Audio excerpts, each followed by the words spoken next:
Wow, what a total car crash of an interview with Nadhim Zahawi on Sophy Ridge today. It's not shocking though, because this happens time and time again with him. People even wrote about it on Twitter as to how bad it was. Alan Thomas in May 2022 wrote, "What a car crash of an interview on BBC Breakfast with Nadhim Zahawi. Failing to admit Tory failures and obviously an expert in avoiding answering the question. Lies, poverty, energy bills." So it's no surprise that today's interview was equally as bad, and I've actually had to break it up because there's so much to dissect in what he said. So we're going to play a little game. Every time you hear this sound, that means he's been asked a question about who organised the meeting between the Prime Minister and Sue Gray. Now, every time you hear this sound, that's him claiming that the Prime Minister has never really interfered with Sue Gray or any other previous report. Let's get straight into it. Who called that meeting? So, two things to say on that. One, I don't know the details of all the meetings that happened number 10, but what I do know is that the Prime Minister has never intervened in the investigation that Sue Gray conducted. Well, that doesn't seem to be true either about the Prime Minister actually not interfering in reports. In fact, we've got at least 2 reports, and if you could think of any others, please put them in the comments, because I'd be quite interested.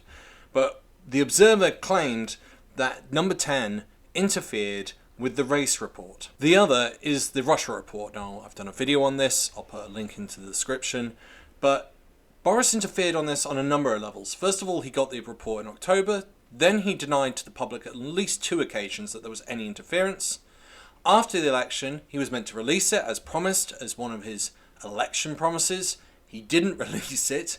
Instead, he tried to stall its release, and eventually 30 MPs from different parties, including his own, forced him to release it in July, which then confirmed that actually there had been interference in the UK. As you can tell, the Prime Minister is not trustworthy, and this is only the tip of the iceberg. There's plenty more that could be dissected about the Prime Minister's lies. The reason I'm asking who called the meeting is because initially journalists were briefed that it was Sue Gray. Her spokesperson then had to come out and basically push back on that to say it wasn't true, that she didn't initiate this meeting.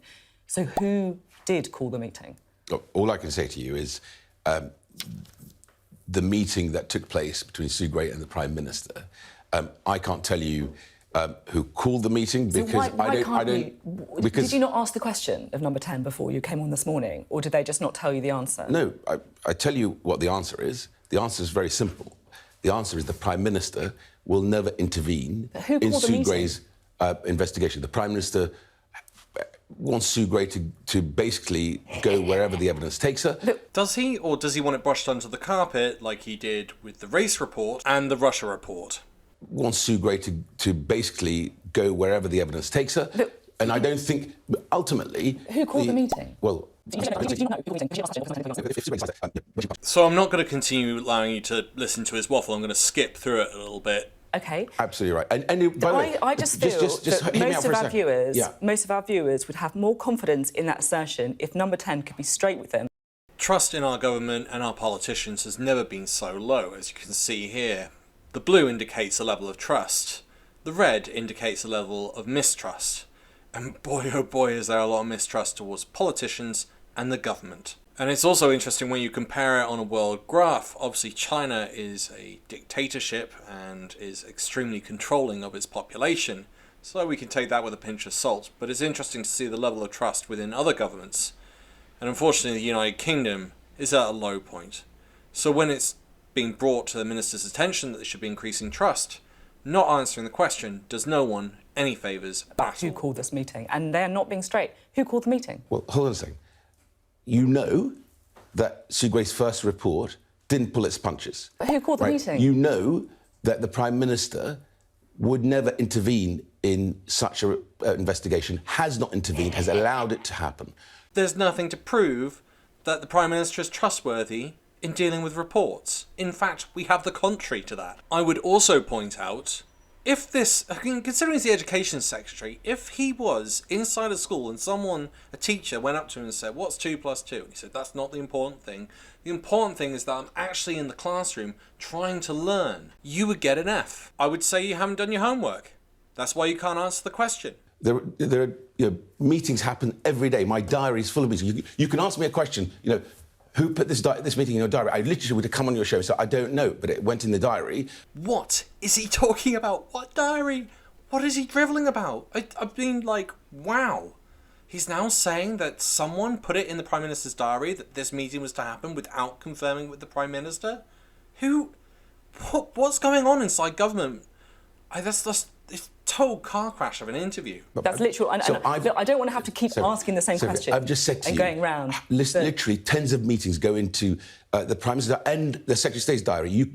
We can have the same conversation about a meeting that's in my diary and say, how did that meeting get in your diary? I said, I don't know, because that's the honest answer. You're saying the honest answer is that number 10 literally has forgotten who arranged a meeting between Sue Gray, who was publishing an explosive report, potentially, into the Prime Minister and law-breaking number 10. And you were really asking us to believe that number 10, they just actually don't know how that meeting got in the diary. That's up there with the dog ate my homework. I'm saying to you that what's important, what is material to your viewers, is that Sue Gray has conducted her report independently. The Prime Minister has never, ever intervened in her report. That Sue Gray's integrity and professionalism is beyond doubt. Except it's now being leaked that actually Sue Gray has been horribly isolated. Friends say Sue Gray was deliberately ostracised whilst investigating Partygate. That is a form of interference. Not supporting the investigation is a form of interference.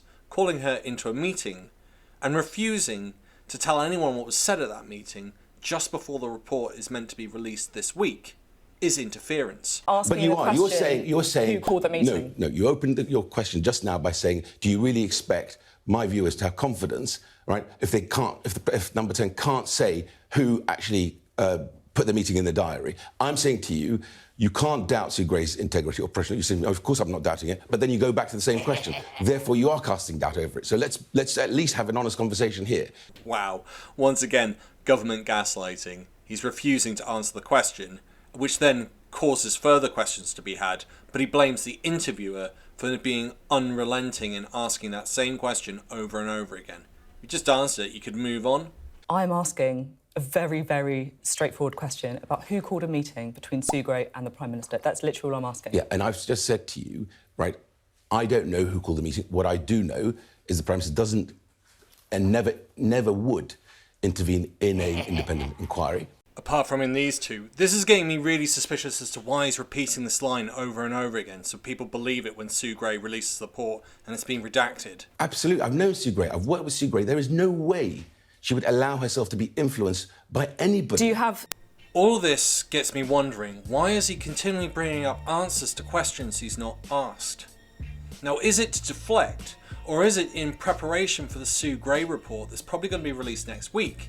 And in that report, it's going to be redacted, it's going to have names taken out. There is every chance that right now, that report is going to come out and people are going to be very angry, but the government can say, well, we don't interfere with reports, you've heard us say it 1,000 times, so it must be true. And then on top of that, 8 denials, and 6 times saying, full integrity with Sue, full integrity with the Prime Minister. Yet we know Johnson's lied about the Good Friday Agreement, he lied about the Brexit deal being done, he's lied to Parliament, he's lied to the Queen, he's lied to the public, he's lied to just about everyone, including his wives.